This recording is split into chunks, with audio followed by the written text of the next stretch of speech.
So, for today, this video guys, may papakilala ko sa inyo na mahilig sa mga bagong gadgets at nagkakaproblema po kayo sa mga bayarin at kailangan nyo ng mahihiraman ng balanse, ganun.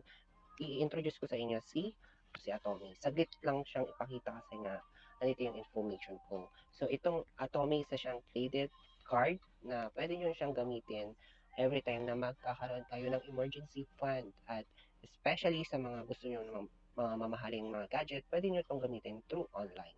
At sa mga gusto nyo mag-book online like hotels, flight, or any online transaction, pwede po si Atomy.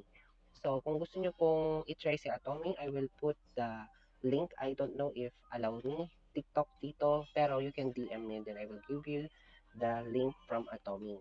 Para once na meron po kayong ganito, you can use this card. Once you receive this card, is for free. Wala po kayong mabayaran.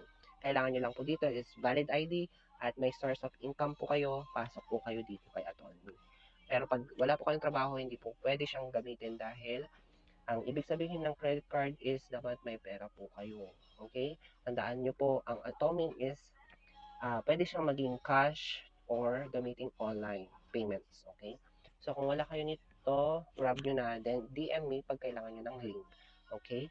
Bye mga Kipilo. Don't forget to like and share and subscribe in my channel. Bye mga Kipilo.